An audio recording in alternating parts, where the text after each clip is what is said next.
जय जगन्नाथ बच्चों। तो सबको स्वागत है आज की इस मैथ की सफर में। तो चलिए आज गणित की दुनिया में खो जाते हैं। और आप ये देख रहे हैं रैशनल नंबर के पार्ट 2 वीडियो। और इसमें हम लोग डिस्कस करेंगे कि subtraction of different rational numbers. और रैशनल नंबर की जो सब्ट्रैक्शन होती है तो वो कौन कौन सी प्रॉपर्टी को फॉलो करता है, तो आज हम उस वीडियो के बारे में जानने की कोशिश करेंगे।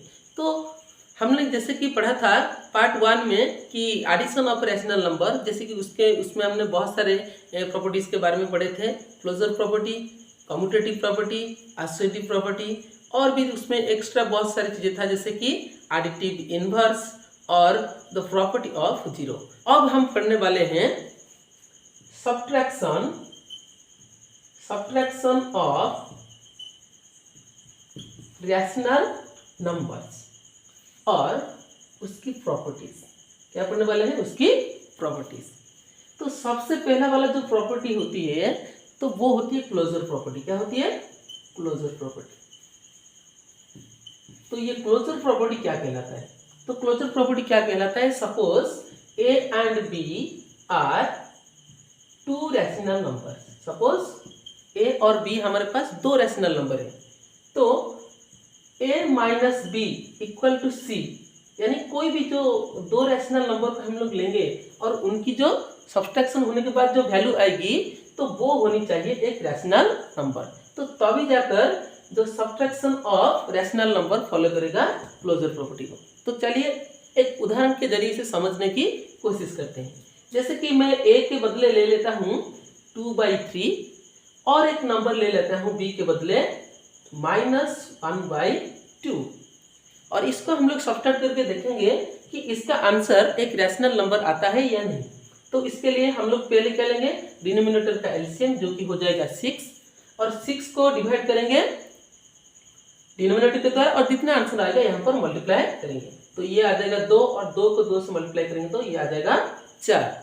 और इसके बाद सब्ट्रैक्शन का साइन है तो यहाँ पर साइन दे दो, और इसके बाद इसको इससे डिवाइड करेंगे तो ये हो जाएगा 3, और 3 को यहाँ पर मल्टीप्लाई करेंगे तो ये हो जाएगा -3। तो 4 माइनस ऑफ -3 हो जाएगा 4 + 3/6 = 7/6। तो ये जो मेरा आंसर आया 7/6, तो जैसे कि तुम देख रहे हो ये p/q फॉर्म में है, यानी ये रैशनल नंबर है। तो इसका मतलब तो subtraction of rational number closure property को फॉलो करता है, यानी ओबे करता है। तुम चाहो तो अपने मन से भी और सारे एग्जाम्पल लेकर भी देख सकते हो। तो चलो हम लोग नेक्स्ट प्रॉपर्टी को देखते हैं। और जो नेक्स्ट प्रॉपर्टी होता है तो उसे हम लोग बोलते हैं कम्यूटेटिव प्रॉपर्टी। क्या बोलते हैं? Commutative property. और कम्यूटेटिव प्रॉपर्टी तो कम्यूटेटिव प्रॉपर्टी में होता क्या है कि suppose A and B are two rational number. तो कम्यूटेटिव रूल कैसे फॉलो करेगा? अगर a minus B equal to B minus A हुआ तो तभी ये फॉलो करेगा कम्यूटेटिव प्रॉपर्टी को। चलिए हम लोग इसे एक उदाहरण से समझते हैं। तो a का वैल्यू को ले लेते हैं 2/3 और b का वैल्यू को ले लेते हैं -1/2, और इसे सॉल्व करके देखते हैं a माइनस बी का वैल्यू क्या आता है और b माइनस ए का वैल्यू, यानी -1/2 -2/3, और इन दोनों का वैल्यू अगर इक्वल आ गया तो ये कम्यूटेटिव प्रॉपर्टी को फॉलो करेगा। तो इसका एलसीएम हो गया मेरा 6, और यहाँ पर डिवाइड करेंगे तो 2, और यहाँ पर मल्टीप्लाई करेंगे तो ये कितना हो जाएगा 4। माइनस का साइन है तो माइनस का साइन दे देते हैं। 6 को डिवाइड करेंगे 2 के द्वारा तो यहाँ पर आ जाएगा 3, और 3 को यहाँ पर मल्टीप्लाई करेंगे तो ये हो जाएगा -3। तो 4 माइनस ऑफ -3 ये आ जाएगा मेरा +3, और नीचे आ जाएगा 6। तो आंसर कितना आ गया? 7/6। और इसके बाद नीचे को सॉल्व करते हैं तो यहाँ पर एलसीएम इसका भी आ जाएगा 6, और 6 को 2 के द्वारा डिवाइड करेंगे तो 3, और 3 को यहाँ पर मल्टीप्लाई करेंगे तो -3, और 3 यहाँ पर 3 के द्वारा इसे भी डिवाइड करेंगे तो आ जाएगा 2 को लेकर यहाँ पर मल्टीप्लाई करेंगे तो ये आ जाएगा हमारा 4, और यहाँ पर माइनस का साइन है तो ये हो जाएगा -4। तो 3 - 4 -3 एंड -4, तो यह आंसर आ जाएगा -7, और ये आ जाएगा मेरा 6। तो यहाँ पर जब a माइनस बी का वैल्यू आ रहा था 7/6, यहाँ पर b माइनस ए का वैल्यू आ गया मेरा -7/6। तो इसका मतलब a माइनस बी का वैल्यू b माइनस ए के वैल्यू के साथ इक्वल नहीं हुआ। तो इसका मतलब अगर ए की कंडीशन को ये डिनाई करता है तो इसका मतलब the subtraction of rational number commutative property को फॉलो नहीं करता, चाहे वो लाखों कर ले, लेकिन अगर ए की वो प्रॉपर्टी यानी एक बार इसे फॉलो नहीं कर पाया तो इसका मतलब वो कम्यूटेटिव प्रॉपर्टी को ओबे नहीं करता। तो चलिए नेक्स्ट प्रॉपर्टी के बारे में हम लोग जानते हैं।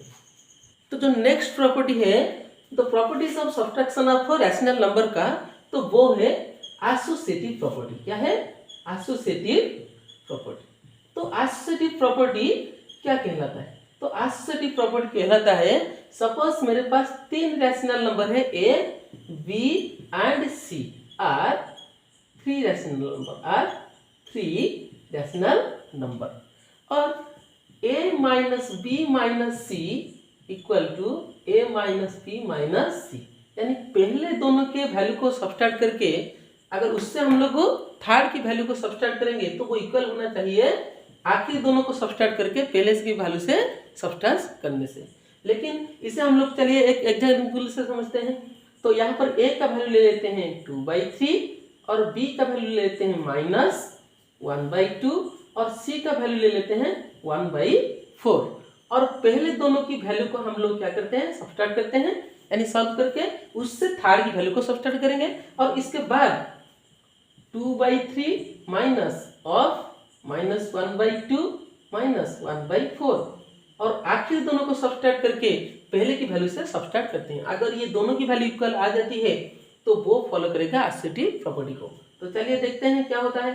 तो जैसे कि इसका एलसीएम आ जाएगा 6 और इसे सॉल्व करेंगे तो यह आ जाएगा 4 माइनस ऑफ -3 और यहाँ पर इसे रख लेते हैं ब्रैकेट में और ये आ जाएगा -1/4 और इसे सॉल्व करेंगे तो ये आ जाएगा 4 + 3, इसे डायरेक्टली हम लोग लिख लेते हैं कि 7/6 -1/4 और इसको हम लोग अगर सॉल्व करेंगे तो हमारा आंसर यहाँ पर इसका आंसर हमारा आ जाएगा 12 आ जाएगा इसका एलसीएम और एलसीएम आने के बाद ये हो जाएगा 14 - 3, तो आंसर मेरा कितना आ गया 11/12। तो चलिए इसे सॉल्व करके अब देखते हैं। तो यहाँ पर ये है 2/3, तो यहाँ पर रख लेते हैं इसे। तो पहले ब्रैकेट की काम हम लोग सॉल्व करने की कोशिश करते हैं। एलसीएम आ गया मेरा 4 और ये आ जाएगा -2 एंड -1, तो इसे सॉल्व करेंगे तो ये आ जाएगा 2/3 और इसके बाद -3/4। चलिए इसे सॉल्व करते हैं। तो यहाँ पर इसका एलसीएम आ जाएगा 12 और 12 को डिवाइड करेंगे इसके तरफ आ जाएगा 4 और ये हो जाएगा 8 माइनस ऑफ, इसको डिवाइड करेंगे तो ये आ जाएगा 3 और यहाँ पर -9, तो इसे सॉल्व करेंगे तो ये हो जाएगा 8 माइनस ऑफ -9 यानी 8 + 9 और इसे हम लोग करेंगे तो ये हो जाएगा 17/12। तो जब मेरा पहला आंसर आ रहा था 11/12 तो यहाँ पर और एक का वैल्यू आ गया मेरा 17/12 जो कि मेरा इक्वल नहीं हुआ। तो इसका मतलब क्या है कि the properties of subtraction of rational number में ये एसोसिएटिव प्रॉपर्टी को फॉलो नहीं करता। तो चलिए ये थी आपकी टॉपिक। और आज हम लोग जो पढ़ते थे कि जो एडिशन में होता था जैसे कि जो प्रॉपर्टी ऑफ जीरो और एडिटिव इनवर्स, तो ऐसे इसमें कोई वजह नहीं होती और ये थी। और इससे चालू रखकर हम लोग कुछ प्रॉब्लम सॉल्व करने की कोशिश करते हैं। तो चलिए सबसे पहले वाले प्रॉब्लम को हम लोग सॉल्व करने की कोशिश करते हैं। तो यहाँ पर जो पहला वाला क्वेश्चन ये दिया है कि इवेलुएट -5/18 -2/9। तो सबसे पहले हम लोग इस क्वेश्चन को लिख लेते हैं कि यहाँ पर मेरा क्वेश्चन क्या दिया है। और यहाँ पर सबसे पहले देखो क्या हो जाएगा कि हम लोग इसका एलसीएम लेंगे जो कि आ जाएगा 18 और एलसीएम को डिनोमिनेटर से डिवाइड करके न्यूमरेटर के साथ मल्टीप्लाई करेंगे। तो इसको इसे डिवाइड किया तो 1 और 1 को इसके साथ मल्टीप्लाई करेंगे तो -5 और यहाँ पर माइनस का साइन है तो मैंने माइनस का साइन दे दिया। 18 को 9 की तरह डिवाइड करेंगे तो आ जाएगा 2 और 2 को यहाँ पर मल्टीप्लाई करेंगे तो ये आ जाएगा -4। तो -5 माइनस ऑफ -4 हो जाएगा +4/18 और इसे सॉल्व करेंगे तो मेरा आंसर आ जाएगा -1/18। तो ये आ गया मेरा आंसर। तो चलिए नेक्स्ट क्वेश्चन को देखते हैं। तो यहाँ पर मेरा क्वेश्चन दिया है सब्ट्रैक्ट -5/18 फ्रॉम -13/36। तो इससे क्या होता है कि हम लोग को हमेशा फॉर्म से पहले वालों को सब्ट्रैक्ट करना होता है। यानी -5/18 को हम लोगों को 13/36 से सब्ट्रैक्ट करना होगा। तो इसको हम लोग ऐसे लिख सकते हैं -13/36 -5/18। तो यहीं पर बहुत सारे बच्चे गलत करते हैं क्या कि वो लोग इससे इसको सब्ट्रैक्ट कर देते हैं, नहीं गलत हो जाएगा। तो फ्रॉम से हमेशा इसको सब्ट्रैक्ट करना होगा। तो इसका एलसीएम मेरा आ जाएगा 36 और 36 को इससे डिवाइड करेंगे तो जैसे कि हम पता है आ जाएगा 1 और 1 को लेकर इसके साथ मल्टीप्लाई करेंगे तो आ जाएगा -13 और यहाँ पर माइनस का साइन है तो मैं माइनस का साइन दे देता हूँ। और अब 36 को 18 के द्वारा डिवाइड करूंगा तो मेरा आ जाएगा 2 को यहाँ पर मल्टीप्लाई करूंगा तो ये आ जाएगा -10 और अब हम लोग इसे सॉल्व करेंगे तो -13 और माइनस ऑफ -10 आ जाएगा +10/36। अब जब इसे सॉल्व करेंगे तो ये आ जाएगा, यहाँ पर बड़े के पास साइन है माइनस तो यहाँ पर आ गया माइनस और ऑपोजिट साइन में है तो बड़े से छोटे को सब्ट्रैक्ट करेंगे यानी 13 - 10 यहाँ पर आ जाएगा 3 और यहाँ पर बड़े का साइन लग गया माइनस और नीचे आ जाएगा मेरा 36। तो आप चाहो तो इसे सिंपलेस्ट फॉर्म में भी ला सकते हो यानी 3 से डिवाइड किया तो 1, 3 से डिवाइड किया तो 12 यानी -1/12 जो कि आ गया मेरा आंसर। तो -13/36 से अगर हम लोग इसे सब्ट्रैक्ट करेंगे तो हमारा आंसर आ जाएगा -1/12। तो चलिए नेक्स्ट क्वेश्चन को हम लोग देखते हैं और नेक्स्ट क्वेश्चन कुछ इस तरह से है, what should be added to -5/39 to get -2/13। तो इसे कुछ इस तरह से समझते हैं कि what should be added to 5 to get 8। तो इसे हम लोग आसानी से कर सकते हैं कि सर यहाँ पर 3 ऐड कर देंगे, लेकिन टेक्निकली ये कैसा होता है कि हमेशा जो सम से गिवन नंबर को सब्ट्रैक्ट करेंगे तो मेरा अनदर नंबर आ जाएगा यानी 8 - 5 equal to the other number. तो हमेशा सम से हम लोगों को गिवन नंबर को सब्ट्रैक्ट करेंगे तो दूसरी नंबर हमें मिल जाएगी। तो इसी कंसेप्ट के साथ इसको हम लोग सॉल्व करेंगे। तो यहाँ पर क्या है कि गिवन है हमें, तो लिख लेते हैं हम लोग इसका आंसर कि वन ऑफ द नंबर मेरा क्या है -5/39 and sum of the two number, तो टू नंबर मेरा क्या है -2/13। और यहाँ पर हम लोग अब क्या करेंगे कि अदर नंबर को पाने के लिए ये सम से गिवन नंबर को सब्ट्रैक्ट कर देंगे। So the other number equal to sum of the number minus given number या one of the number.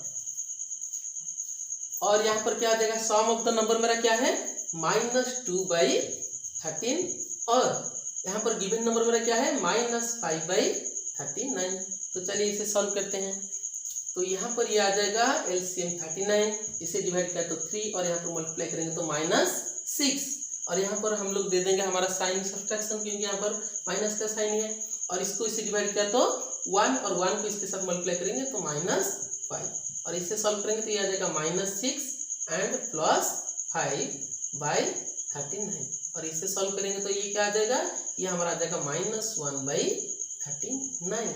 Hence तो यहाँ पर फाइनल आंसर तुमको लिखना है, हेंस -1/39 शुड बी added